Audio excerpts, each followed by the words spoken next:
بسم اللہ الرحمن الرحیم۔ السلام علیکم۔ آج ہم آپ کو ایک ایسا ایمان افروز واقعہ سنائیں گے جسے سن کر آپ کا دل باغ باغ ہو جائے گا۔ ایک ایسی عورت کا واقعہ جس کی بکری دودھ اور شہد دیتی تھی۔ آخر اس نے ایسا کون سا نیک کام کیا جس کی وجہ سے اللہ تبارک و تعالی نے اسے اتنا بڑا انعام دیا۔ پرانے زمانے کی بات ہے کہ کسی گاؤں میں ایک اللہ کے ولی رہتے تھے۔ وہ ہر وقت اللہ تبارک و تعالی کی عبادت میں مشغول رہتے تھے۔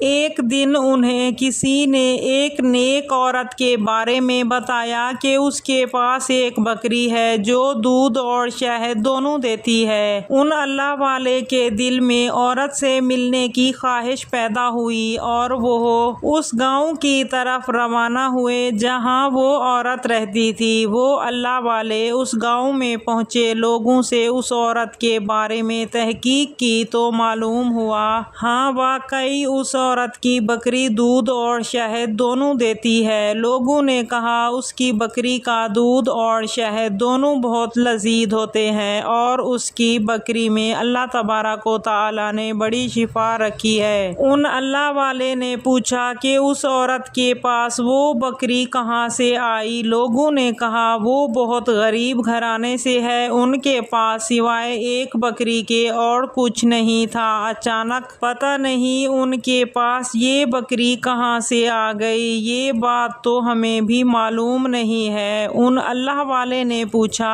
کہ اس عورت کے گھر میں اور کون کون رہتا ہے؟ لوگوں نے کہا اس کا شوہر اور اس کے 2 بچے۔ وہ اللہ والے ان لوگوں سے اس عورت کے گھر کا پتہ پوچھ کر اس عورت کے گھر کی طرف روانہ ہوئے۔ وہاں پہنچے تو اس کے شوہر نے انہیں اندر بٹھایا اور خوب خاطر تواضع کی۔ سب سے پہلے انہیں اپنی بکری کا دودھ اور شہد دیا۔ جب اللہ والے نے دودھ اور شہد پیا تو پوچھا اتنا لذیذ دودھ اور شہد میں نے آج تک نہیں پیا۔ میں آپ لوگوں کی بکری کے بارے میں بہت کچھ سن کر آیا ہوں۔ میں نے سنا تھا کہ آپ کی بکری دودھ اور شہد دونوں دیتی ہے۔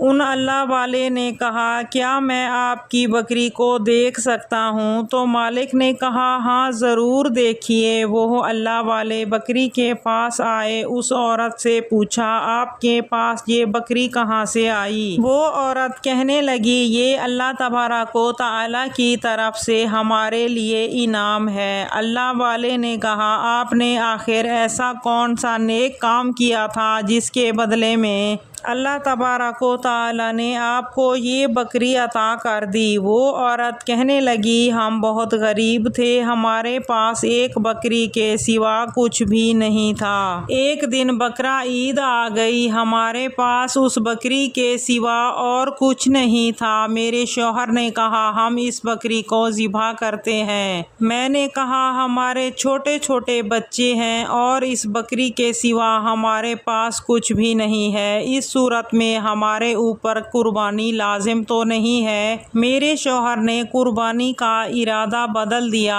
اس واقعے کو کچھ دن گزرے تھے کہ ہمارے گھر میں ایک مہمان آ گیا۔ میں نے اپنے شوہر سے کہا ہمارے پاس اور تو کچھ نہیں ہے، ہم اسی بکری کو ذبح کرتے ہیں۔ مہمان نوازی کا تو اللہ تبارک و تعالی کی طرف سے بھی حکم ہے۔ میں نے اپنے شوہر سے کہا اس بکری کو لے جا کر دیوار کی آڑ میں ذبح کرو تاکہ ہمارے بچے نہ دیکھیں۔ میرا شوہر بکری کو ذبح کرنے کے لیے لے گیا۔ ابھی کچھ دیر ہی ہوئی تھی کہ ایک ویسی ہی بکری دروازے پر کھڑی تھی۔ مجھے خیال آیا کہ شاید بکری میرے شوہر کے ہاتھ سے چھوٹ گئی ہے۔ میں بکری کو اپنے شوہر کے پاس لے گئی تو دیکھا وہ تو بکری کی کھال اتار رہے تھے۔ میں نے اپنے شوہر سے کہا دیکھیں بالکل ہماری بکری جیسی دوسری بکری ہمارے گھر میں آ گئی ہے۔ میرے شوہر نے کہا یہ بکری ہمارے لیے اللہ تبارک و تعالی کی طرف سے ایک انعام ہے، یہ سب مہمان کی برکت سے ہوا ہے۔ وہ عورت اپنے بچوں سے کہنے لگی